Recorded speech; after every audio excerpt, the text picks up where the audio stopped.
ओम नमोस्तु नमोस्तु नमोस्तु नमोस्तु नमोस्तु। प्रणवलोये शौत्रिकाळवर्ती अरहन्ताणं, प्रणवलोये शौत्रिकाळवर्ती सिद्धाणं, प्रणवलोये शौत्रिकाळवर्ती आयर्याणं, प्रणवलोये शौत्रिकाळवर्ती उवज्जायाणं, प्रणवलोये शौत्रिकाळवर्ती शवशाहुणम्। ओंकार बिंदु संयुक्तं नित्यं ध्यायन्ति योगिनः, कामदं मोक्षदं चैव ओंकाराय नमो नमः। मंगलं भगवान् वीरो मंगलं गौतमो गणी, मंगलं कुंकुंदार्यो जैनधर्मोऽस्तु मंगलम्। सर्वमंगलमांगल्यं सर्वकल्याणकारकं, प्रधानं सर्वधर्माणं जैनं जयतु शासनम्। नमः समयसाराय स्वानुभूत्या चकाशते, चित्स्वभावाय भावाय सर्वभावान्तरच्छिदे। एगोमेशा सदोपाज्ञान दर्शन लखणो, शेषा में बाहिरा भावा सवे संयोग लखणा। मारो सुशाश्वत एक दर्शन ज्ञान लक्षण जीव छे, बाकी बधा संयोग लक्षण भाव मुझती बाह्य छे। હું એક શુદ્ધ સદા રૂપી જ્ઞાન દર્શન મય કરે, કઈ અન્ય તે મારું જરી પરમાણુ માત્ર નથી અરે। જે જાણતો અરહંતને ગુણ દ્રવ્યને પર્યાયપણે, તે જીવ જાણે આત્મને તસુ મોહ પામે લય કરે। નથી અપ્રમત કે પ્રમત નથી જે એક જ્ઞાયક ભાવ છે, એ રીત શુદ્ધ કથાય ને જે જ્ઞાત તે તો તેજ છે। જેમ નેત્ર તેમજ જ્ઞાન નથી કારક નથી વેદ કરે, જાણે જ કર્મોદય નિર્જરા બંધ તેમજ મોક્ષને। ધ્રુવ અચલ ને અનુપમ ગતિ પામેલ સર્વેશિતને, વંદી કહું શ્રુત કેવડી કથિતા સમય પ્રાવૃત હો। તું સ્થાપ નિજને મોક્ષ પંથે, ધ્યા અનુભવ તેહને, તેમાં જ નિત્ય વિહાર કર, નહીં વિહર પર દ્રવ્યો વિશે। ओम श्री नमः शितेभ्य नमः शितेभ्य नमः शितेभ्य। ये अपनी शिविर का आज दूसरा दिन है। कुनकुन आचार्य भरत क्षेत्र के जो समर्थ आचार्य है, उनके द्वारा ये जो पंच परमागमों की रचना की गई, उसमें ये समयसार परमागम से, समयसार परमागम की रचना में से पूर्वरंग अधिकार का 17-18 गाथा पर अपनी चर्चा शुरू हुई है। ये समयसार परमागम की एक बहुत महत्वपूर्ण गाथा, इसमें आचार्य भगवान ने, कुनकुन आचार्य देव ने ऐसा कहा कि प्रथम में प्रथम जीव को क्या करना,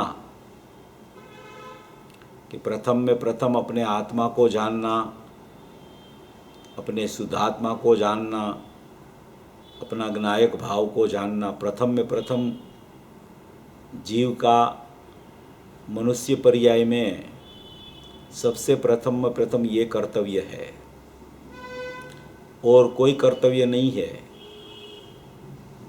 मनुष्य गति जीव को मिलती है, वो सचमुच में आत्म प्राप्ति के लिए मिलती है। दूसरे कार्यों के लिए मनुष्य गति नहीं मिलती। बार में संयोग इकट्ठा करना, पुण्य उपार्जन करना, अनेक प्रवृत्तियों में लगना, उसके लिए मनुष्य पर्याय नहीं मिलती जीव को। मनुष्य पर्याय अपने पूर्व बंधे हुए शुभ कर्मों से मिलती है, मगर वो पर्याय मिलती है अपने आत्मा का अनुभव करने के लिए, अपने आत्मा को पहचानने के लिए मिलती है। तो मनुष्य गति का प्रथम में प्रथम और आखिरी में आखिरी कर्तव्य यह है कि पहले में पहले शुद्धात्मा को जानो और वो शुद्धात्मा की अनुभूति करो, और अनुभूति को चालू रखो तो मोक्ष मार्ग प्रकट हुआ तो जीव साध्य दशा मोक्ष तक पहुंच जाएगा। ऐसी कोई चर्चा यहाँ कुनकुन आचार्य देव द्वारा ये समयसार परमागम में 17-18 गाथा में ये कुनकुन आचार्य देव ने फरमाई है। अमृतचंद्र आचार्य देव ने उसकी टीका में 3 पैराग्राफ लिख के ये कुनकुन आचार्य की बात जो थी गाथा में उसको ही दोहराई है, मगर थोड़ा उसमें वो कुनकुन आचार्य क्या कहना चाहते हैं उसका पैराग्राफ वाइज स्पष्टीकरण करके सब चारों तरफ से आचार्यों की यही चर्चा आती है कि अपने आत्मा को पहचानो और स्वसंवेदन से अपने आत्मा का अनुभव करो। यही करने लायक है। अनुभव होने के काल में प्रतीति भी हो जाती है और प्रतीति पूर्वक स्वसंवेदन पूर्वक आत्मा आचरण भी हो जाता है। बाहर का कोई शुभ भाव करना वो कोई आत्मा आचरण नहीं है। पंच महाव्रत की क्रिया भी करना, चाहे द्रव्यलिंगी मुनि हो, चाहे सम्यक दर्शन के बाद की भी वो पंच महाव्रत की क्रिया हो, वो आश्रव भाव है। अगर वो आश्रव भाव न होता तो मुनिराज भी उसको छोड़ के अपने सदुपयोग से अपने शुद्धात्मा में लीन न होते, वो वही क्रिया करते रहते। अगर उससे मोक्ष होता तो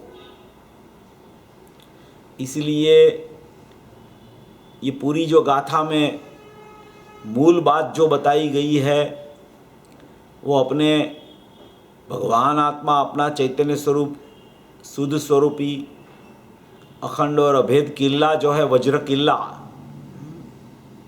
कि जिसमें किसी का प्रवेश नहीं हो सकता पर पदार्थ का, और अपनी ही पर्यायों में आश्रव भाव चलते हैं, पुण्य पाप आश्रव बंध, ऐसी अशुद्ध पर्याय उसका भी प्रवेश नहीं हो सकता, और अपने आश्रय से जो होने वाली संवर निर्जरा मोक्ष की पर्याय उसका भी प्रवेश शुद्धात्मा में नहीं हो सकता। ऐसा ये शुद्धात्मा सभी जीवों का, सब जीवों का ऐसा शुद्धात्मा है,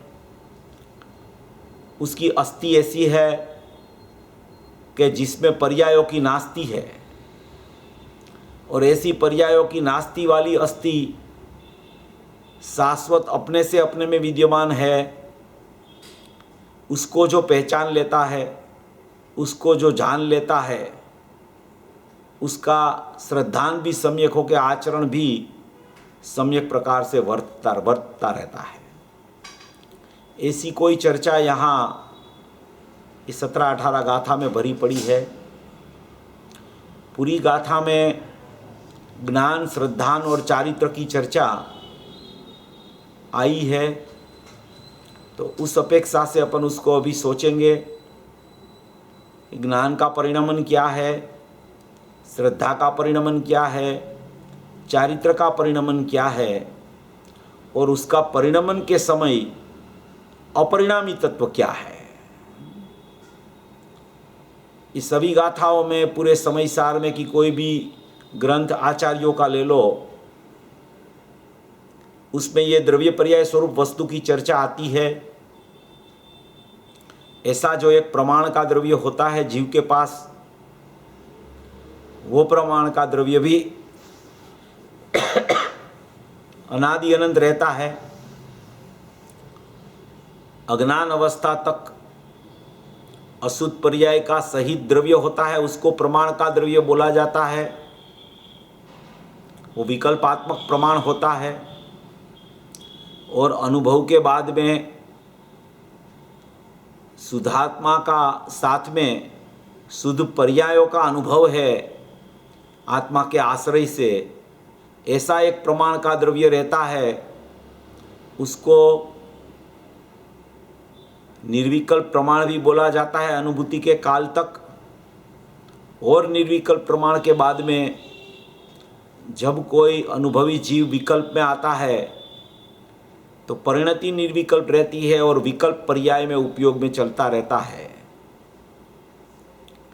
ऐसी कोई चर्चा प्रमाण स्वरूप वस्तु होती है, मगर प्रमाण में से जो जीव द्रव्य पर्याय स्वरूप प्रमाण है, जो सचमुच में पदार्थ की सिद्धि बताता है, ऐसा प्रमाण में अगर जीव अटकेगा, प्रमाण के बाहर है, उसकी तो चर्चा ही नहीं, क्योंकि वो तो देह मन वाणी और पर पदार्थों में उलझ रहा है। मगर जो जीव ऐसे पर पदार्थ से अपना जीव द्रव्य को पृथक करके, जीव द्रव्य माने द्रव्य पर्याय स्वरूप वस्तु को जीव द्रव्य कहा जाता है, ऐसा पर पदार्थ से पृथक होके देह मन वाणी उससे पृथक होके, संयोग से पृथक होके अपना जीव द्रव्य में, प्रमाण का द्रव्य में, द्रव्य पर्याय स्वरूप वस्तु में आता है। ऐसा प्रमाण का द्रव्य में जो जीव आया कि जिसको आगम का प्रमाण कहा जाता है, त्रिकाली द्रव्य, शुद्ध स्वरूपी भगवान आत्मा और उसके साथ में रहने वाली मोह राग द्वेष रूपी अज्ञान अवस्था, वो दोनों साथ में देखे तो वो सचमुच में आगम का प्रमाण है।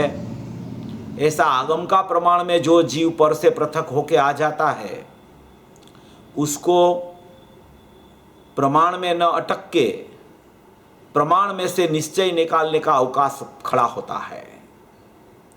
जो जीव प्रमाण के बाहर ही पृथकता में ही वर्त रहा है, वो तो प्रमाण में भी नहीं आया, तो प्रमाण में से उसको शुद्धनई का विषय शुद्धात्मा वो कैसे निकालेगा? क्योंकि जिसकी प्रवृत्ति बाहर में है, उसकी वृत्ति भी बाहर में है और उसकी निवृत्ति कभी नहीं होती। प्रवृत्ति माने ज्ञान, वृत्ति माने श्रद्धान, निवृत्ति माने चारित्र।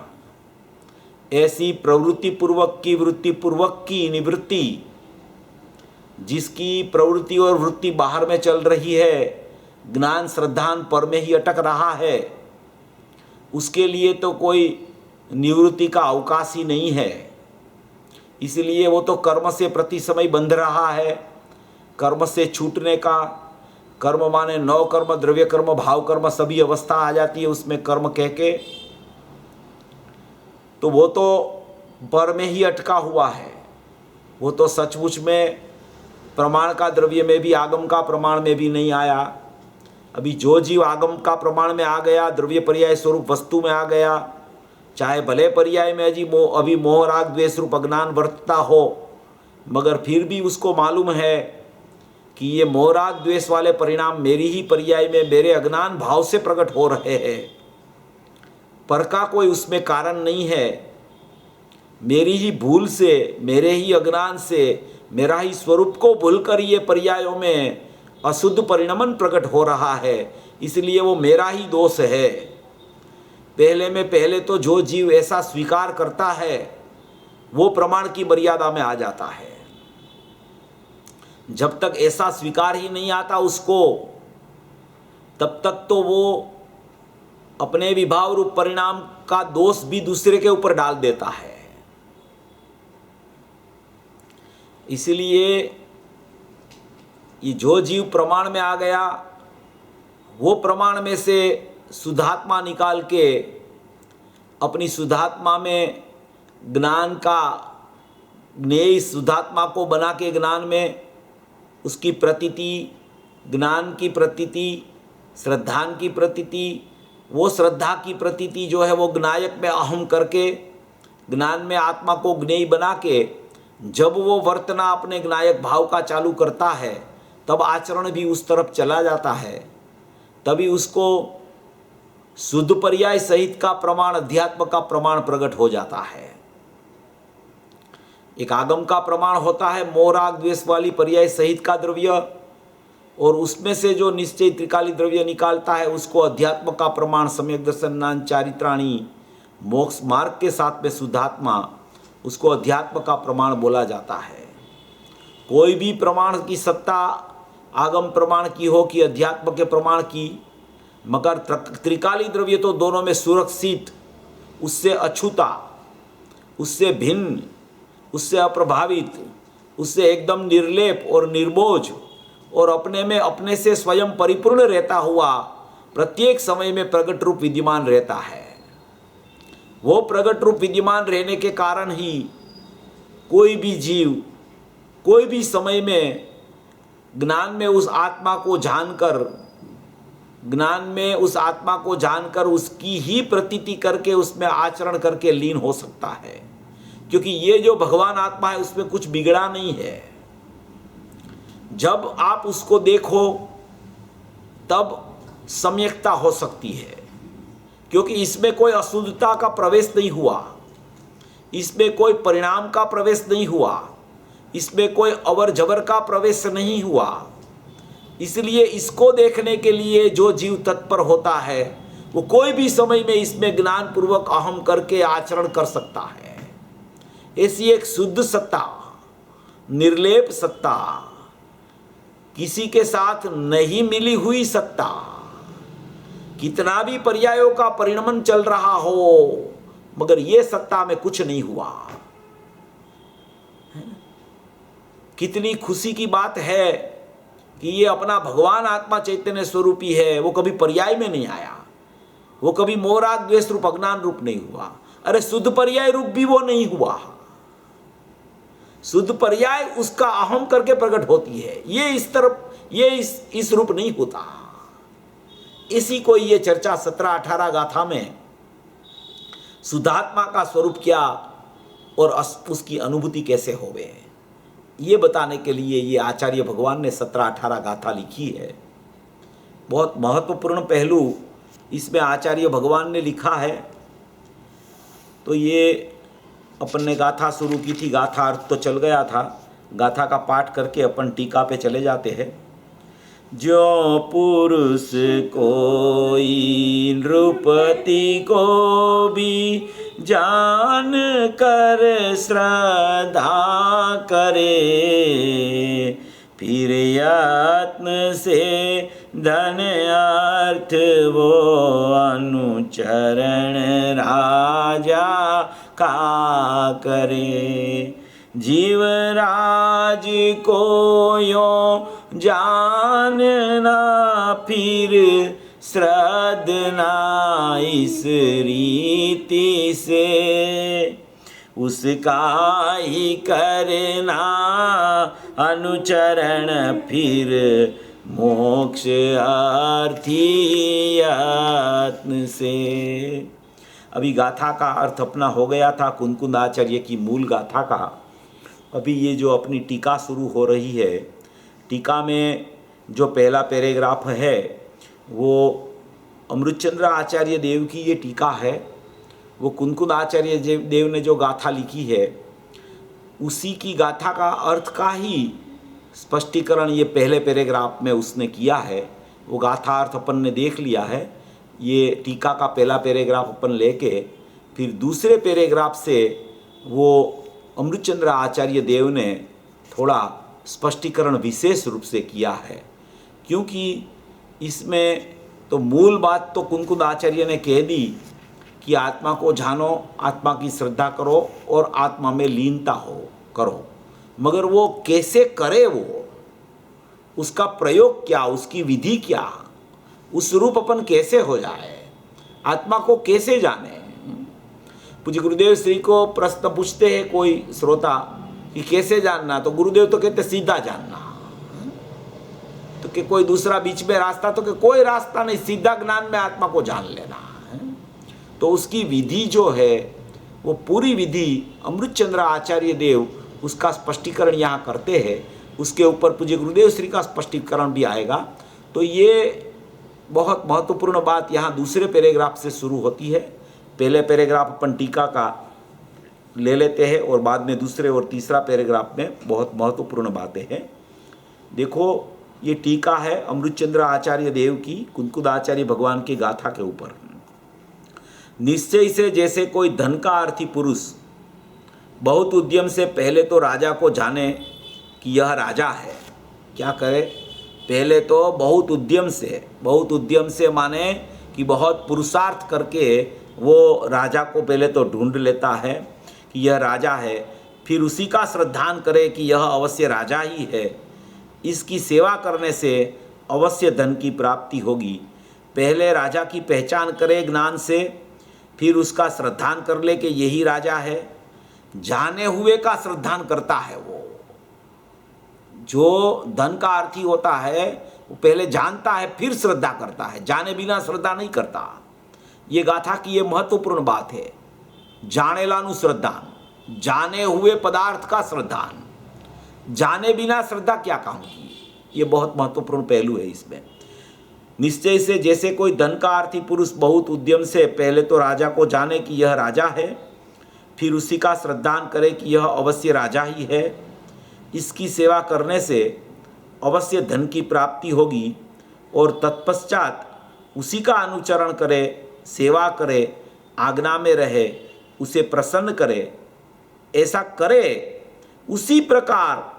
इसी प्रकार मोक्षार्थी पुरुष को पहले तो आत्मा को जानना चाहिए और फिर उसी का श्रद्धान करना चाहिए कि यही आत्मा है।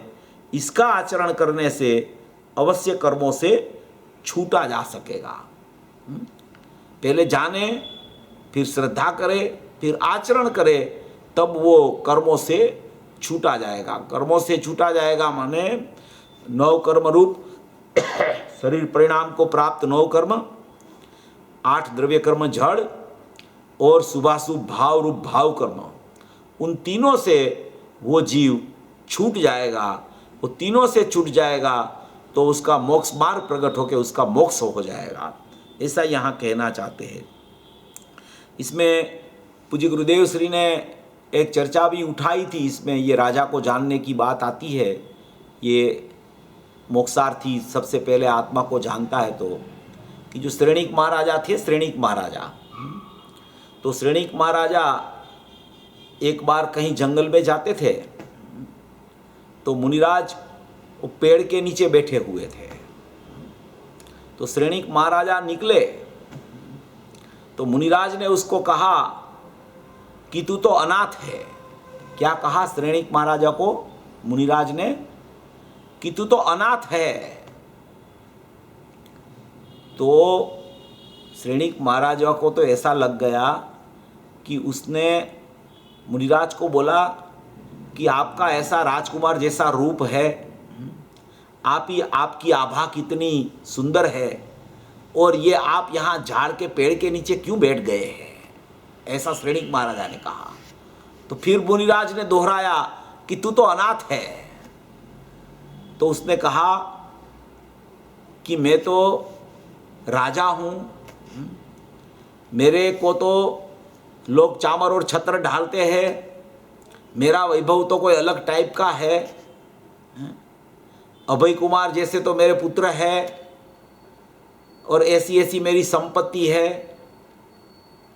तो फिर श्रेणिक महाराजा ने मुनिराज को कहा कि आप अनाथ हैं, आप तो अकेले हैं।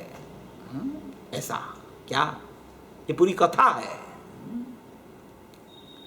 फिर वो मुनिराज ने कहा कि तू अनाथ है, क्यों अनाथ है? तू सनाथ क्यों नहीं है? क्योंकि तेरा जो भगवान आत्मा चैतन्य नाथ है वो तुझे प्राप्त नहीं हुआ, इसलिए तू अनाथ है। हम तो उसको प्राप्त करके बैठे हैं, इसलिए हम तो सनाथ है और तू अनाथ है। चोट लग गई उनको। तो ऐसे ये जो भगवान आत्मा है, कितने भी राजा का वैभव हो, कितना भी वैभवशाली हो, कितना भी पुण्यशाली हो, मगर वो राजा का वैभव से उसकी अपनी पहचान करे तो ये निज वैभव को चूक जाता है। तो ऐसा दृष्टांत गुरुदेव ऐसे दृष्टांत देते रहते हैं गुरुदेव हैं कि अपने वैभव, अपने पास जो चैतन्य वैभव है उसको तूने अगर पहचाना नहीं तो तू अनाथ हो गया, तेरे पास कुछ नहीं है। चैतन्य राजा विद्यमान होने पर भी तूने उसको नहीं पहचाना, तो तू किसका नाथ है? तेरे पास संपत्ति है, धन वैभव है, पुत्र पुत्री परिवार है, लश्कर है बड़ा, मगर तू उसके होते हुए भी तूने चैतन्य राजा को नहीं पहचाना, तो तू अनाथ हो गया। ऐसी बातें आती है। क्या है, जीव को इतनी वृत्ति बाहर की होती है कि अपना स्वरूप जहाँ है वहाँ वो ढूंढने का पुरुषार्थ नहीं करता उसको, और कहीं न कहीं बाहर में ढूंढता रहता है। जहाँ प्रकाश है वो प्रकाश में प्रकाशक को नहीं देखता, और जहाँ अंधकार है वहाँ प्रकाश को ले जाता है। प्रकाश की किरण होती है ना प्रकाशक की, तो वो प्रकाश तो प्रकाशक को प्रसिद्ध करता है, मगर वो अपना प्रकाश को बाहर ले जाता है तो वो प्रकाश अंधकार में चला जाता है। एक उम्र वाली माझी थी, उम्र वाली, देखो कोई कोई दृष्टांत भी दे देता हूं, गुरुदेव देते हैं वो। तो वो उम्र वाली माझी थी, तो उसकी सोई बोलते हैं ना, गुजराती में सोई बोलते हैं, सुई बोलते हैं, सुई हिंदी में है। तो उसकी धागा उस पे परो रही थी, तो वो सुई गिर गई। अभी सुई गिर गई, उसी समय अचानक वहां लाइट चली गई। क्या हुआ? लाइट चली गई वहां पे। तो वो निकल गई घर से बाहर, क्योंकि वहां प्रकाश था, तो वहां ढूंढने लगी। तो किसी ने पूछा कि बहन जी क्या ढूंढ रहे हो? तो बोले कि मेरी सुई गिर गई है। तो बोले कहाँ गिरी है? तो कि गिरी तो है अंदर, मगर वहाँ लाइट चली गई है, वहाँ अभी अंधकार हो गया है, यहाँ बाहर में प्रकाश है, तो मैं वहाँ ढूंढ रही हूँ। इसका नाम अज्ञान दशा, इसका नाम चैतन्य को भूलना, इसका नाम चैतन्य और चैतन्य का प्रकाश को भूलना। जहां है वहां ढूंढता नहीं, और जहां नहीं है वहां ढूंढने चला जाता है। संयोग में ढूंढता है, पर पदार्थ में अपने को ढूंढता है। कोई तीर्थंकर भगवान के पास जाके अपना स्वरूप को ढूंढता है, कोई शास्त्र में अपना स्वरूप को ढूंढता है। स्वरूप यहां है। तीर्थंकर भगवान कहते तेरा स्वरूप यहां है, सर्वज्ञ कहते तेरा स्वरूप तेरे पास है, मेरे पास नहीं है, तू तेरे को देख ले। मगर वो उसकी स्थिति, उसकी वृत्ति और प्रवृत्ति ऐसी बाहर में ही चलती रहती है। जहां है वहां ढूंढता नहीं। जहां सुई गिर गई है वहां ढूंढने से ही वो मिलेगी। अंदर में ही भगवान आत्मा गायब हो गया है, भगवान आत्मा बाहर नहीं चला गया। अंदर में वो फंस गया है मोह राग द्वेष में, इसलिए वो अंदर में ही नहीं मिलता है। मगर वो बाहर देखने जाएगा तो कहां से मिलेगा? है तो अंदर। ऐसा स्वरूप है, ऐसा स्वरूप को पहचानना है। अंदर में अंदर से अंदर वाले को पहचानना है, बाहर कुछ नहीं है। प्रमाण के बाहर तो कोई सत्ता ही नहीं। प्रमाण में भी अपनी सत्ता प्राप्त नहीं होती, तो प्रमाण के बाहर तो कहां से प्राप्त होगी?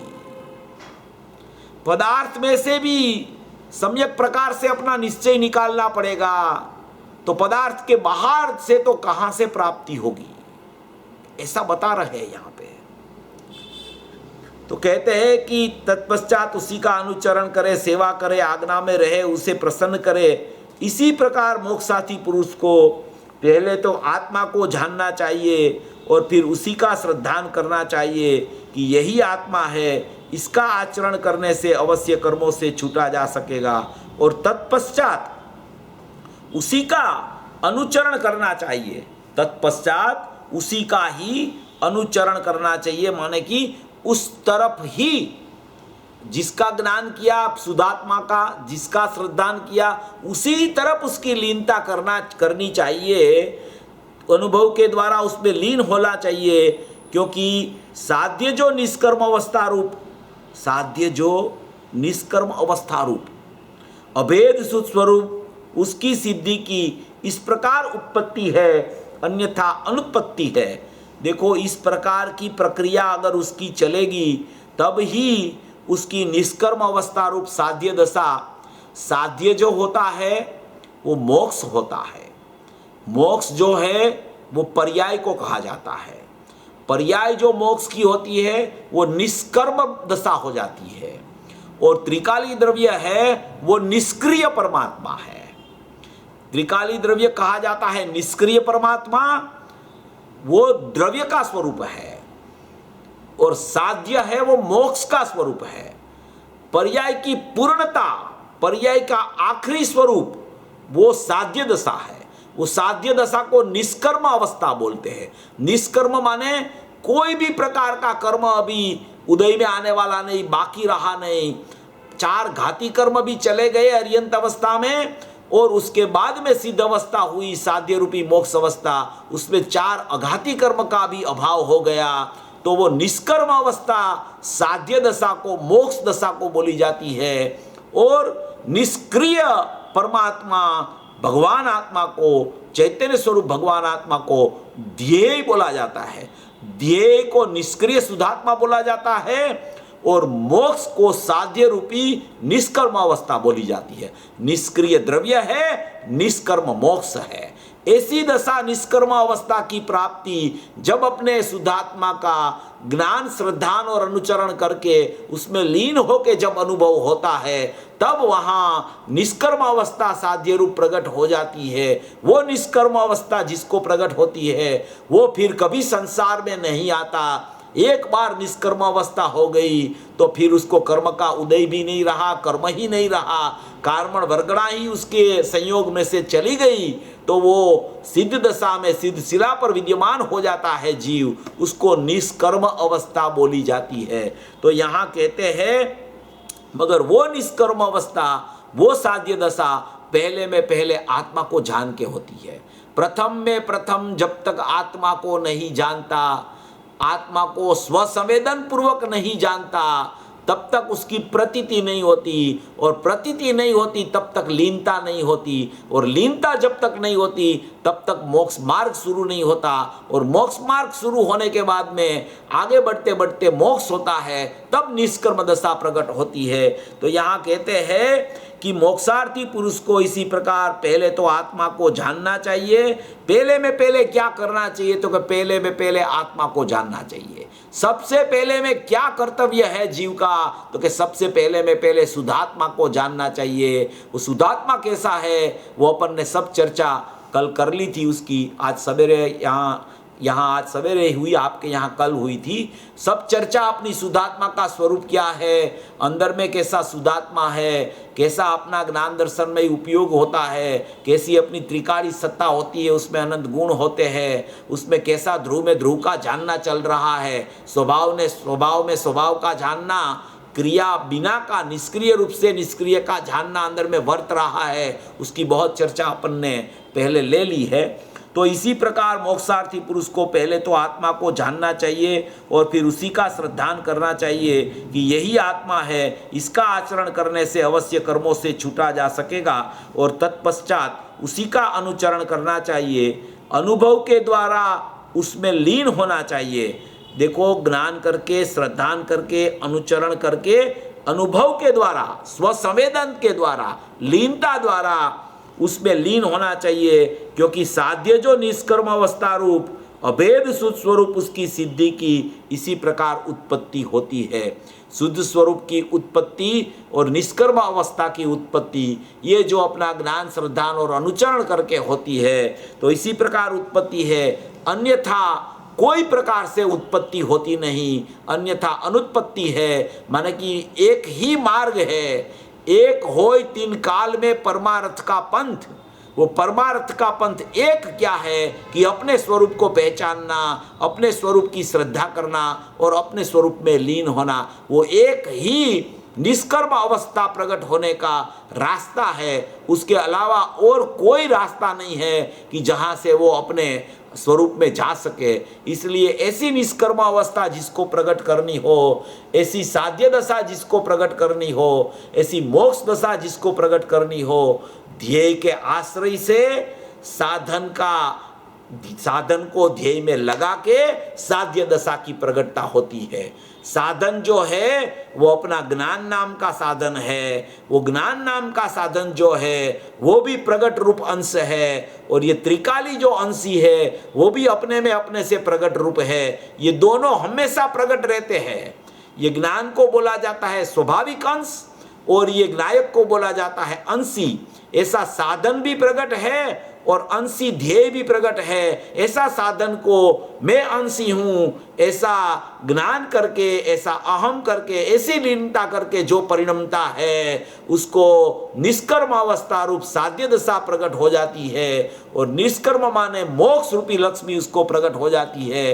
ये ही साधन से सचमुच में इसी प्रकार ही इसकी उत्पत्ति होती है, अन्यथा अनुत्पत्ति है। और कोई साधन से, बाह्य क्रियाओं से, व्रत तप नियम पूजा करने से, शास्त्र स्वाध्याय करने से, एकांत से बहिर्लक्ष्य से स्वाध्याय करने से, कि एकांत से बहिर्लक्ष्य से कोई भी परिणमन करने से ये साध्य रूपी निष्कर्म अवस्था कोई जीव को प्रकट नहीं होती। इसलिए जो अपना भगवान आत्मा चैतन्य स्वरूपी शुद्ध स्वरूपी अखंड एक स्वभाव है, उसका ही ज्ञान करके, उसकी ही श्रद्धा करके, उसका ही अनुचरण करके जो जीव अपने में लीन होने का पुरुषार्थ करके ऐसा अनुभव करता है, उसको साध्य रूपी निष्कर्म अवस्था प्रकट हो जाती है, और इसी प्रकार उसकी उत्पत्ति होती है, अन्यथा अनुत्पत्ति है। इसी प्रकार साध्य की सिद्धि होती है, अन्य प्रकार से नहीं। ये तो पहला पैराग्राफ टीका का जो अपन ने गाथा अर्थ में जो देखा था, जो कुनकुन आचार्य का मूल गाथा जो है, दो गाथा 17-18, उसकी मूल गाथा को टच करके ही ये अर्थ अमृतचंद्र आचार्य देव ने किया है। अभी ये जो अभी दूसरा पैराग्राफ शुरू हो रहा है वो अमृतचंद्र आचार्य की स्वतंत्र रचना माने कि जो कुनकुन आचार्य ये आत्मा को जानो, आत्मा का श्रद्धान करो, आत्मा का आचरण करो, तो उसकी विधि क्या है, किस विधि से हम आत्मा को पहचानें, किस विधि से हम आत्मा का श्रद्धान करें, किस विधि से हम आचरण करें, हैं? उसकी पूरी विधि, उसकी प्रोसेस, उसका पूरा प्रयोग, उसकी पूरी चर्चा यहाँ ये दूसरे पैराग्राफ में भरी पड़ी है। बहुत ये महत्वपूर्ण पैराग्राफ है, पूरा भेद ज्ञान का प्रकार इसमें भरा पड़ा है। और ये पैराग्राफ जिसको ख्याल में आ जाता है उसको द्रव्य पर्याय स्वरूप में से पर्याय और द्रव्य का भेद ज्ञान होके द्रव्य की दृष्टि, द्रव्य का ज्ञान और द्रव्य का आचरण नियम से होता है। ये विधि उसमें पूरी अमृतचंद्र आचार्य देव ने भर दी है, पूरी विधि। इसमें बहुत अच्छी चर्चा ये पूज्य गुरुदेव श्री ने भी की है, अपन भी इसमें अब इसको देख रहे हैं। अभी इसी बात को अमृतचंद्र आचार्य देव विशेष रूप से समझाते हैं, इसी बात को विशेष रूप से समझाते हैं। इसी बात को माने ऊपर कहा वो बात जो है वही सही बात है, मगर उसी बात को थोड़े विस्तृत करके, थोड़ा उसमें विस्तार करके, टीका का नाम ही विस्तार है, तो वो विस्तार करके, क्योंकि अज्ञानी जीव है, वो अज्ञानी जीव खाली शुद्धात्मा का ज्ञान करो, शुद्धात्मा का श्रद्धान करो, शुद्धात्मा का आचरण करो, ऐसे नहीं समझता है। इसलिए उसको भेद करके समझाया जाता है, इसलिए उसको वह कहाँ खड़ा है वहाँ से समझाया जाता है, वो जहाँ खड़ा है वहाँ कैसे अज्ञान हो रहा है वो समझाया जाता है, और वो जहाँ खड़ा है वहाँ अज्ञान हो रहा है, वहाँ ज्ञान भी है, वहाँ ज्ञायक भी है, तो वो अज्ञान को छोड़ के वो ज्ञान में और ज्ञायक में कैसे चले जाना, उसकी पूरी विधि यहाँ पे अमृतचंद्र आचार्य देव स्पष्टीकरण करके समझा रहे हैं। क्योंकि कोई भी अज्ञानी जीव है उसको ज्ञानी होना है, अज्ञानी जीव ही ज्ञानी होता है।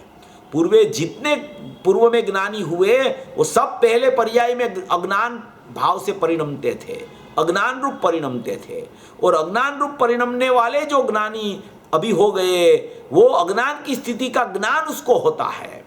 वो अज्ञान की स्थिति का ज्ञान होता है, वो यहाँ लिख के वो बता रहे हैं कि तुझे ऐसा अज्ञान वर्त रहा है, तो ये तू परिचय कर इसका, तो तुझे भी मेरे जैसे ज्ञान प्रकट हो जाएगा। ये पूरा समयसार परमागम है, वो अप्रतिबुद्ध को प्रतिबुद्ध करने के लिए लिखा गया है, कोई मुनिराज के लिए नहीं लिखा गया। अप्रतिबुद्ध, अप्रतिबुद्ध माने अज्ञानी जीव, अज्ञानी जीव माने कि कभी वो ज्ञानी नहीं हुआ ऐसा जीव, उसके लिए लिखा गया है। इसलिए इसके बाद में जो 19वीं गाथा आती है उसमें प्रश्न उठाया कि हम प्रतिबुद्ध कब होंगे, हमारी अप्रतिबुद्धता कब तक रहेगी, ऐसा प्रश्न वहां उठाया है। तो वो ये ऐसे ऐसे प्रश्न उठाए हैं, उसका अर्थ यह है कि अप्रतिबुद्ध को प्रतिबुद्ध बनाने के लिए ये शास्त्र की रचना की गई है। तो इसमें ऐसी बहुत चर्चाएं आती है। देखो अभी ये पैराग्राफ अपन शुरू करते हैं, पूरी भेद ज्ञान की प्रक्रिया है, इसी बात को विशेष समझाते हैं। जब आत्मा को अनुभव में आने वाले माने ज्ञान में आने वाले, अनुभव माने वो वेदन वाला अनुभव जो सम्यक दृष्टि को होता है वो नहीं, मगर जो आत्मा है, जो चैतन्य स्वरूपी आत्मा है, वो आत्मा को उसका जो द्रव्य पर्याय स्वरूप वस्तु प्रमाण का विषय है, आगम प्रमाण वाला, उसमें जो जब आत्मा को अनुभव में आने वाले अनेक पर्याय रूप भेदभावों के साथ,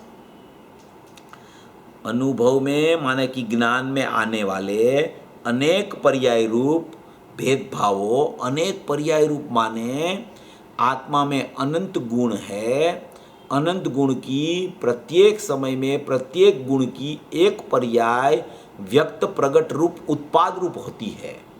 तो वो प्रगट रूप उत्पाद रूप पर्याय है, वो अनेक पर्याय रूप भेद भाव कहा जाता है।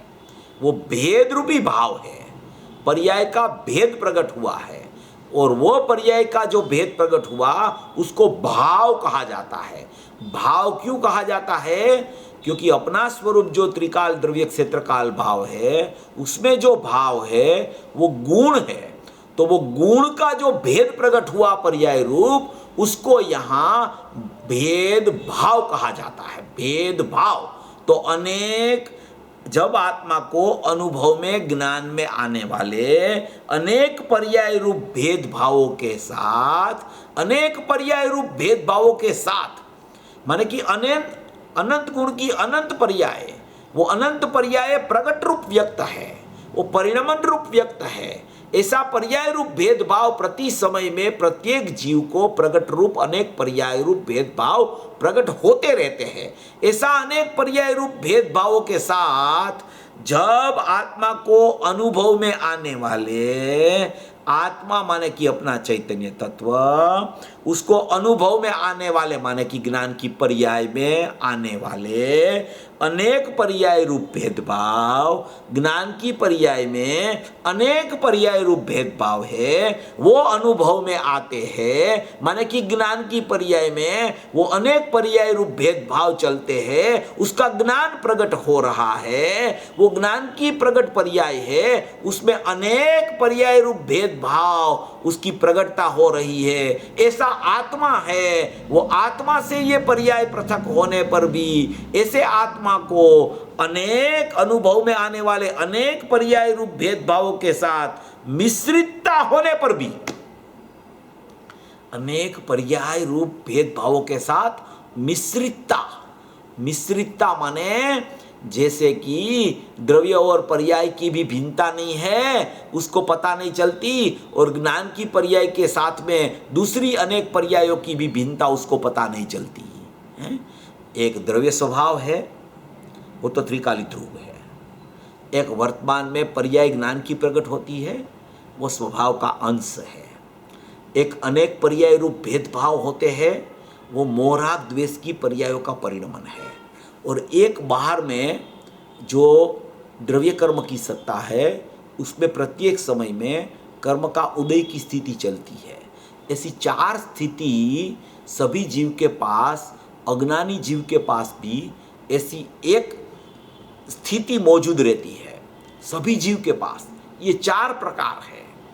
एक प्रकार है त्रिकाली द्रव्य ज्ञायक भाव का, वो यहाँ लिखा कि जब आत्मा को, ये आत्मा को, आत्मा माने त्रिकाली द्रव्य, उस आत्मा को चैतन्य स्वरूप भगवान आत्मा, ध्रुव आत्मा जिसको जानना है, प्रथम में प्रथम आत्मा को जानना, वो बोला उस आत्मा को, जब आत्मा को, जारे आत्मा ने, जब आत्मा को अनुभव में आने वाले, अनुभव में आने वाले माने ज्ञान की पर्याय में आने वाले, वो अनुभव में आने वाले माने ज्ञान की पर्याय, ज्ञान की पर्याय भी प्रकट है।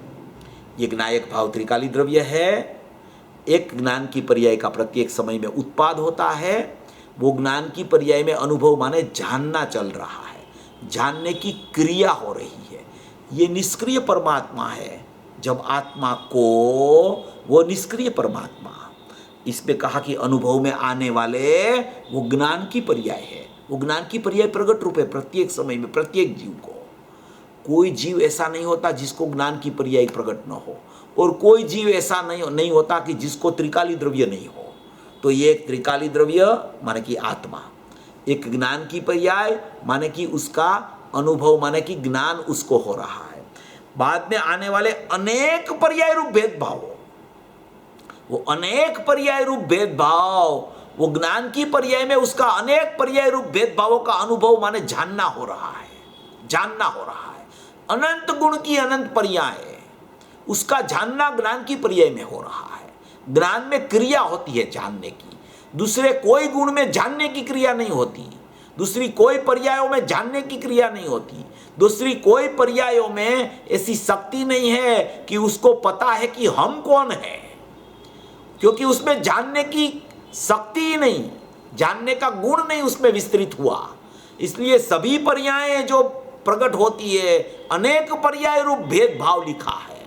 वो अनेक पर्याय रूप भेदभाव है। उसमें श्रद्धा की पर्याय, चारित्र की पर्याय, सुख की पर्याय, दुख रूप परिणमती है वो पर्याय, सभी पर्याय, कोई भी पर्याय ले लो ज्ञान के अलावा। वो ज्ञान की पर्याय में तो अनुभव में आने वाला माने कि जानना हो रहा है, और अनेक पर्याय रूप भेदभाव है, वो ज्ञान के अलावा सभी पर्याय हैं। तो वो सभी पर्याय कैसी है कि ज्ञान में उसका अनुभव माने जानना हो रहा है। ऐसा ज्ञान की पर्याय और दूसरी अनंत गुण की अनंत पर्याय, वो दोनों पर्याय एक साथ में प्रकट होती है।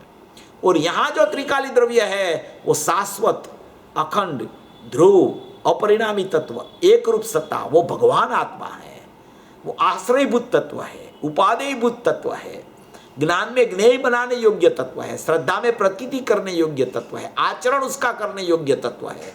मगर वो ज्ञान में ज्ञेय कब बने, श्रद्धा में उसकी प्रतीति कब आए, आचरण में उसकी लीनता कब हुए, कि ये पर्यायों का जो परिणमन अनेक भेदभाव रूप जानना जो वर्त रहा है, वो दूसरी अनंत पर्यायों के साथ में ये ज्ञान की पर्याय का जानने का जो स्वरूप है, वो जानने की पर्याय ज्ञान की और बाकी की सभी पर्याय, उसका मिश्रितपना अभी चल रहा है। क्या चल रहा है? मिश्रितपना।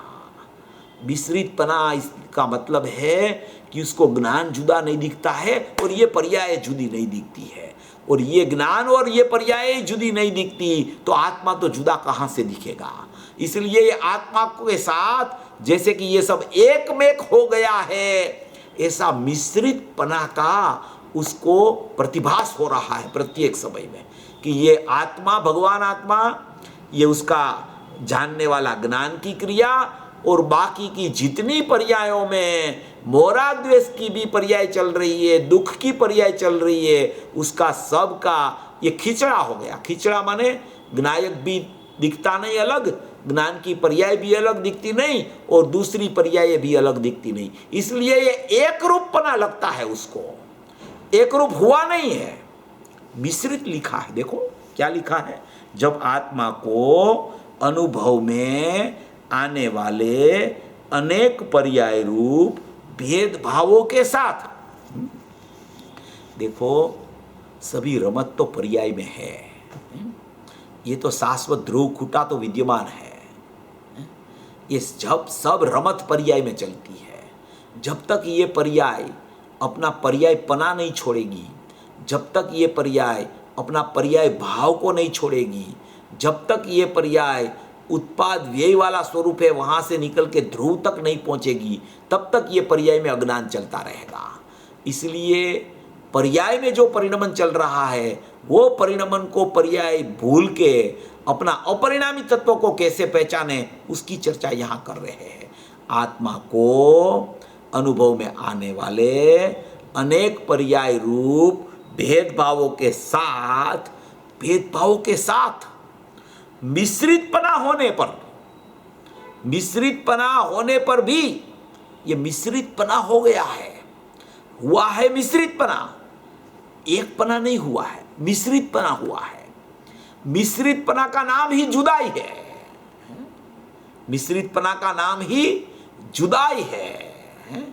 एक बर्तन होवे ना, बर्तन, उसमें अपन दूध भी डाले और पानी भी डाले, तो बर्तन से देखे तो दूध और पानी माने एक हो गया है, और दूध और पानी को पृथक पृथक देखे तो सचमुच में दोनों की जुदाई है। ऐसे ही ये ज्ञायक भाव है, वहां जो पर्याय चलती है, ज्ञान की पर्याय और राग आदि मिथ्यात्व की पर्याय, वो एक में एक दिखती है दूध की तरह। दूध में जो दूध रूप है, पानी पानी रूप है, ज्ञान में ज्ञान रूप है, राग और मिथ्यात्व रूप है, और ज्ञायक भाव तो ज्ञायक भाव है। मगर ये सभी पर्याय ज्ञायक भाव की है तो वो मिलित दिखती है, मिश्रित होने पर भी ऐसे मिश्रितता दिखती है, क्योंकि उसको भेद ज्ञान नहीं हुआ है, भेद ज्ञान का पता नहीं है, उसको कैसे भेद ज्ञान करना, कैसे स्वरूप को पहचानना वो मालूम नहीं, इसलिए अज्ञान दशा वर्त रही है। देखो अपन ये पहले इसको सिद्ध करके अभी भेद ज्ञान की प्रक्रिया लेंगे। अभी मूल तो भेद ज्ञान की प्रक्रिया में रहस्य है। ये मिश्रितपना तो है अज्ञानी को, अभी वो तो क्या, उसको अपन सिद्ध करके क्या करेंगे, वो तो है ही, चल ही रहा है मिश्रितपना, अनादि से चल रहा है, पृथक ही नहीं हुआ वो अनादि से, तो मिश्रितपना तो चालू है। आत्मा का आश्रव के साथ मिश्रितपना, ज्ञान की एक समय की पर्याय का राग आदि भाव के साथ मिश्रितपना, ये तो सब मिश्रितपना चल ही रहा है। जब तक जुदाई नहीं भासती तब तक सब मिश्रित ही हो गया है। अरे देह से भी जुदाई नहीं कर सकता जीव, तो आश्रव भाव और राग आदि भाव तो बहुत पृथक है, बहुत दूर हो गया, प्रमाण की सत्ता में भी नहीं आता। और ये प्रमाण में आके प्रमाण में भेदनान करना है, वो सर्व प्रकार में भेदनान की प्रवीणता, ये शब्द आएगा अभी। देखो क्या कहते हैं, जब आत्मा को अनुभव में आने वाले अनेक पर्याय रूप भेदभावों के साथ मिश्रितता होने पर भी सर्व प्रकार से भेद ज्ञान में प्रवीणता से जो यह अनुभूति है सो ही मैं हूँ। जो यह अनुभूति है माने कि भगवान आत्मा जो अनुभूति स्वरूप है वही मैं हूँ। ऐसे आत्मज्ञान से प्राप्त होने वाला यह आत्मा जैसा जाना वैसा ही है, इस प्रकार की प्रतीति जिसका लक्षण है, आत्मा जैसा जाना वैसा ही है, ऐसी प्रतीति। आत्मा को पहले जाने फिर प्रतीति लेते हैं, हर बार फिर जानने के बाद में प्रतीति लेते हैं। आत्मा जैसा जाना वैसा ही है, इस प्रकार की प्रतीति जिसका लक्षण है, ऐसा श्रद्धानुदित होता है, तब समस्त भेद अन्य भावों का भेद होने से निसंग स्थिर होने में समर्थ होने से आत्मा का आचरण उदय होता हुआ आत्मा को साधता है। ऐसे साध्य आत्मा की सिद्धि की इस प्रकार उत्पत्ति है, साध्य आत्मा की सिद्धि इस प्रकार होती है। देखो अभी अपन ने जो एक ज्ञायक भाव लिया, एक ज्ञान का परिणमन लिया, एक दूसरी पर्यायों का परिणमन लिया, और बाहर में जो कर्मोदय रूप या तो कर्म का अनुदय रूप या तो कर्म का अभाव रूप, वो परिणमन तो निमित्त रूप से द्रव्य की कर्म की सत्ता का वहाँ विद्यमान है एक से त्रावगाह में। तो ये जो पूरा प्रकरण है उसमें भेद ज्ञान की प्रक्रिया सबसे पहले में पहले ज्ञान से भेद ज्ञान की प्रक्रिया चालू होती है। जब ज्ञान पकड़ में आता है, ज्ञान ख्याल में आता है, ज्ञान में क्रिया हो रही है ज्ञान की, वो जब तक ज्ञान की क्रिया उसको ख्याल में नहीं आती, तब तक तो वो मिश्रितपना में एकत्व बुद्धि ही चलती रहती है। वो एकत्व बुद्धि रागादि भावों के साथ कैसे टूटे, और वो एकत्व बुद्धि टूटे तो मिथ्यात्व चला जाए। मिथ्यात्व का परिणमन श्रद्धा की पर्याय में राग ये मैं हूँ, ऐसा ही एकत्व वाला परिणमन चल रहा है।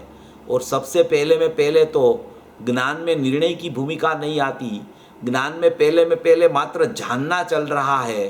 राग होता है तो यहाँ ज्ञान में जानना चल रहा है, मिथ्यात्व होता है तो भी ज्ञान में जानना चल रहा है। और ज्ञान में जानना कभी रुकता नहीं, और ज्ञान कभी राग रूप होता नहीं, ज्ञान कभी मिथ्यात्व रूप होता नहीं। सचमुच में तो देखे तो ज्ञान की पर्याय ज्ञायक रूप भी होती नहीं। इतनी ज्ञान की पर्याय की स्वाधीन स्वतंत्रता है, क्योंकि वो ज्ञान की पर्याय है, वो ज्ञान, वो जानना उसका जो कार्य है वो स्वभाव का अंश है।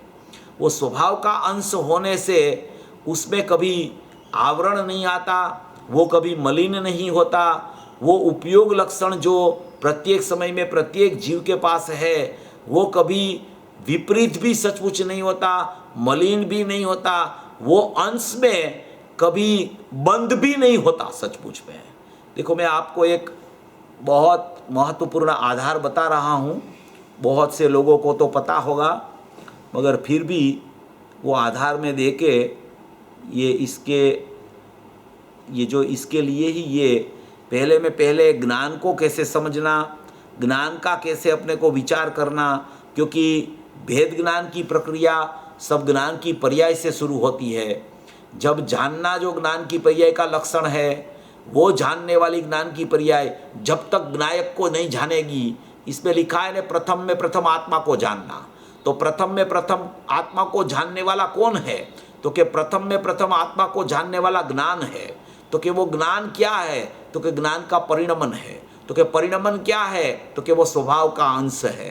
तो कि स्वभाव का अंश में क्या होता है? तो कि स्वभाव का अंश होता है, वो भी लक्षण कहा जाता है आत्मा का। तो कि वो लक्षण कैसा होता है कि तो कि लक्षण भी निरावरण होता है, उसमें कोई आवरण नहीं होता।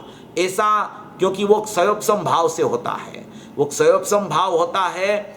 और ये आश्रव भाव, रागादि भाव जो है चारित्र की पर्याय, और मिथ्यात्व की पर्याय जो श्रद्धा में चल रही है, वो दोनों औदैहिक भाव से चल रहा है। ज्ञान की पर्याय का परिणमन, उपयोग लक्षण का परिणमन क्षयोपशम भाव से चल रहा है, और ज्ञायक भाव परम पारिणामिक भाव वाला भगवान आत्मा है। तो ये जो क्षयोपशम भाव वाला उपयोग लक्षण है ज्ञान की पर्याय का, उसकी चर्चा यहाँ मोक्ष मार्ग प्रकाशक के दूसरे अध्याय में बहुत अच्छी तरह से टोडरमल जी साहब ने लिखी है। 5-7 मिनट का टाइम है, मैं ये प्रकरण थोड़ा ले लेता हूँ। थोड़ा बहुत मर्म है इस प्रकरण में। इस प्रकरण से ये पूरी गाथा का मर्म निकलता है। ये पूरी गाथा में भेद ज्ञान क्या करना, कैसे आत्मा की तरफ जाना, कैसे ज्ञान को स्वतंत्र देखना, कैसे राग के साथ अनेक पर्यायों के साथ मिश्रित ज्ञान हुआ दिखता है, हुआ नहीं है। राग मिश्रित ज्ञान दिखता है, हुआ नहीं है, क्योंकि वो राग के साथ कभी ज्ञान की पर्याय एक मेक नहीं हो सकती, मिथ्यात्व के साथ ज्ञान कभी एक मेक नहीं हो सकता, क्योंकि ज्ञान स्वभाव का अंश है, और मिथ्यात्व और रागादि भाव परलक से उत्पन्न हुआ विभाव का अंश है। और स्वभाव का अंश और विभाव का अंश दोनों एक नहीं हो सकता, कभी दोनों की जुदाई ही रहती है। इसलिए यहाँ आचार्य भगवान ने मिश्रित शब्द डाला है। वो राग मिश्रित ज्ञान हो गया है, राग रूप ज्ञान नहीं हो गया, मिथ्यात्व रूप ज्ञान नहीं हो गया। ऐसा यहाँ मिश्रित शब्द डाल के बहुत महत्वपूर्ण पहलू इसमें आचार्य भगवान ने रख दिया है। उसकी चर्चा यहाँ तत्वा सूत्र में भी ये बात आई है दूसरे अध्याय में, और ये मोक्ष मार्ग प्रकाशक ने भी इसमें ये दूसरे अधिकार में ये बात ली है। देखो, मोक्ष मार्ग प्रकाश हिंदी में 26 नंबर का पेज है और गुजराती में 29 नंबर का पेज है। ये 26 नंबर का पेज पे एक चर्चा आई है कि नवीन बंध कैसे होता है, नवीन बंध का विचार, ऐसा लिखा है उसका हेडिंग, नवीन बंध कैसे होता है। ये बंध में नवीन बंध कैसे होता है, उसमें अबंध की चर्चा है। नवीन बंध कैसे होता है, उसमें अबंध की चर्चा टोडरमल जी साहब ने लिखी है। टोडरमल जी साहब आचार्य कल्प उसको कहा गया है। कि आचार्य की उसमें कल्पना कर सकते हैं हम टोडरमल जी साहब में। वो टोडरमल जी साहब ने ये बात लिखी है, बहुत महत्वपूर्ण पहलू है। देखो नवीन बंध का विचार, वह नवीन बंध कैसे होता है सो कहते हैं, नवीन बंध कैसे होता है वो कहते हैं जैसे सूर्य का प्रकाश है, सूर्य में से प्रकाश निकलता है, सूर्य का प्रकाश तो सूर्य जैसा होता है वैसा ही उसका प्रकाश निकलता है, वो प्रकाश में तो कोई मलिनता नहीं होती, अशुद्धता नहीं होती, सूर्य में से निकलने वाला प्रकाश तो सूर्य जैसा होता है। तो जैसे सूर्य का प्रकाश है सो मेघपटल से जितना व्यक्त नहीं है, बादल आ जाते हैं तो मेघपटल से जितना व्यक्त नहीं है उतने का तो उस काल में अभाव है, उतने का तो उस काल में सूर्य का प्रकाश का मेघपटल आ गया तो अभाव कहा जाता है। तथा उस मेघपटल के मंदपने से, मेघपटल का जब मंदपना हो, मेघपटल जब चला जाए थोड़ा, उसकी मंदता हो जाए, बादल थोड़े बिखर जाए, तब जितना प्रकाश प्रकट है वह उस सूर्य के स्वभाव का अंश है। क्या लिखा है? मेघपटल जब आ गया तब भी वो प्रकाश तो सूर्य का ही अंश है, मगर अभी दिखता नहीं है। अभी मेघपटल थोड़ा बिखर गया, थोड़ा दूर चला गया तो सूर्य का प्रकाश का अंश है। वो जितना प्रकाश प्रकट है वह उस सूर्य के स्वभाव का अंश है। माने कि वो सूर्य है, वो सूर्य स्वभाव है और प्रकाश है वो उसका अंश है। ऐसे ज्ञायक भाव जो है ये स्वभाव है, और ये ज्ञान का जो ज्ञान में जो अनुभव हो रहा है, ज्ञान की पर्याय प्रकट हो रही है, वो ज्ञायक भाव का स्वभाव का अंश है। सूर्य का प्रकाश सूर्य का स्वभाव का अंश है, ज्ञान का प्रकाश ज्ञायक भाव का स्वभाव का अंश है।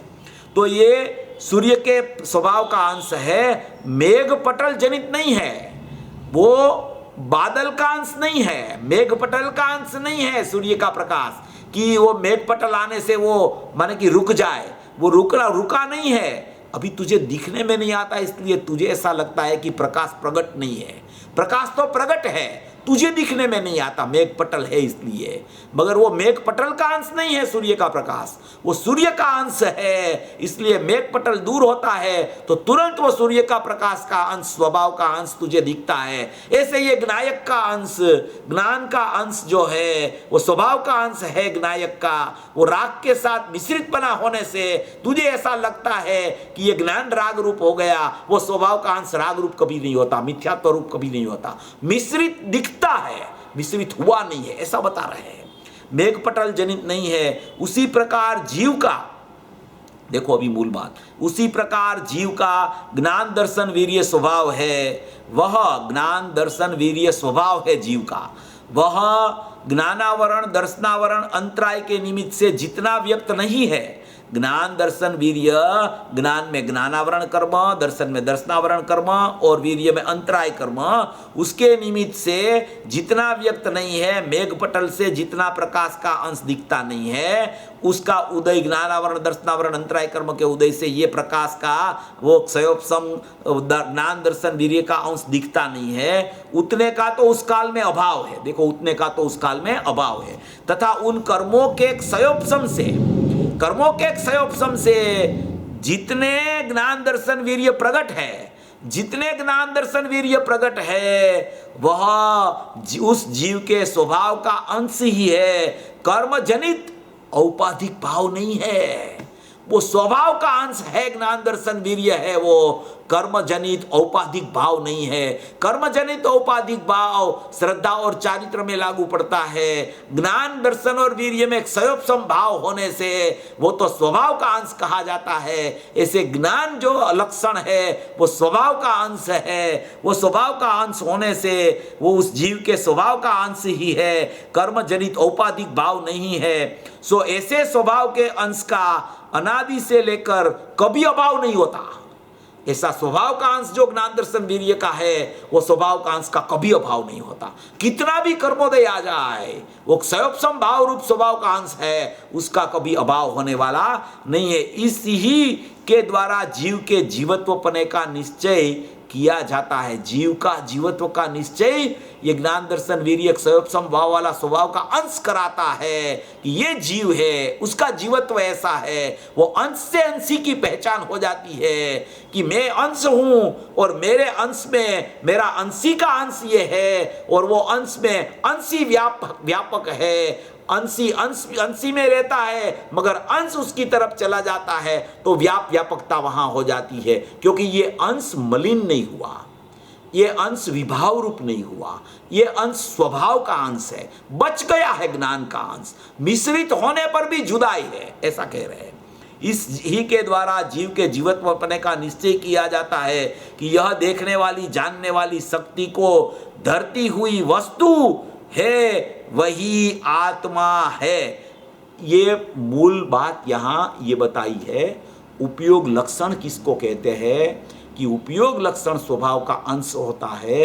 तत्वार सूत्र में लिखा उपयोग लक्षणम वो है पर्याय में लक्षण, मगर है वो स्वभाव का अंश।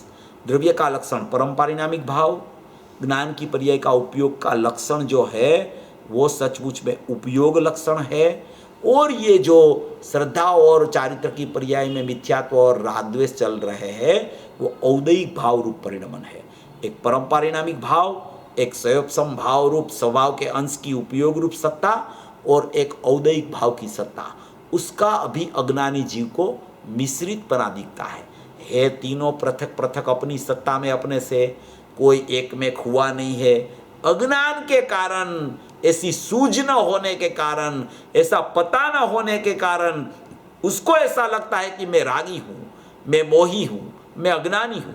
हे ज्ञानमयी, हे ज्ञान का अंश प्रकट, ये विभाव का अंश तो पुद्गल के लक्ष्य से होता है, वो तो सचमुच में पुद्गल है, क्योंकि राग कोई जीव का गुण नहीं है कि परिणमन करे राग रूप, वो तो चारित्र की विपरीत पर्याय बोली गई। ऐसा कोई स्वभाव में गुण नहीं कि राग होवे, मगर वो पर के लक्ष्य से प्रकट हुआ। मिथ्या तो भी राग में अहम करके हुआ, और ये स्वभाव का अंश तो ज्ञान रूप रहता है, वो ज्ञायक का अंश है। ऐसी ये चर्चा, बहुत महत्वपूर्ण चर्चा, ये दूसरे पैराग्राफ में आचार्य भगवान ने भर दी है। अपन उसको फिर आगे चलाएंगे। ये बिंदु आप थोड़ा नोटिंग करते जाना, और थोड़ा ये बहुत महत्वपूर्ण बिंदु की बात है। ज्ञायक और ज्ञान ये दो ही चीज़ अपनी है, उनके अलावा जितनी भी चीज़ें हैं वो कोई अपनी नहीं है। ऐसा जो जीव मान लेता है, स्वभाव और स्वभाव का अंश का स्वीकार कर लेता है, उसकी दृष्टि त्रिकालिक ज्ञायक भाव पर चली जाती है, उसका ज्ञान का परिणमन ज्ञायक भाव पर चला जाता है, और लीनता भी उसकी ज्ञायक भाव की हो जाती है। ऐसा स्वरूप समझकर सभी भवी जीव मोक्ष मार्ग में प्रयाण करे, ऐसी मंगल भाव। बहुत ही बढ़िया प्रवचन रहा। काफी खुलासा, और मोक्ष मार्ग प्रकाशक के सारे आचार्य कल पंडित चोरनमल जी का भी सहारा बहुत ही उसका खुलासा बहुत अच्छा रहा। अपन इसी ज्ञान की धारा को बढ़ाएंगे। शाम को फिर से शिकागो टाइम 8 से 8:30 गुरुदेव श्री का प्रवचन, और फिर 8:30 से 9:30 चेतन भाई का लेक्चर चलेगा। अभी अपन जिनवानी स्तुति करते हैं।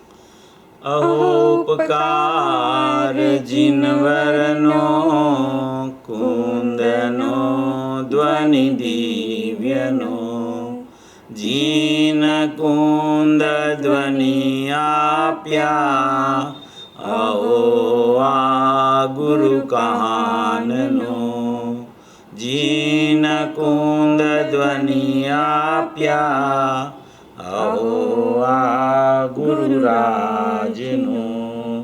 जावाणी के ज्ञान से सूझे लोकालो, सोवाणी मस्तक नमो सदा द्वैत हूँ जो। 9 बार नमस्कार मंत्र।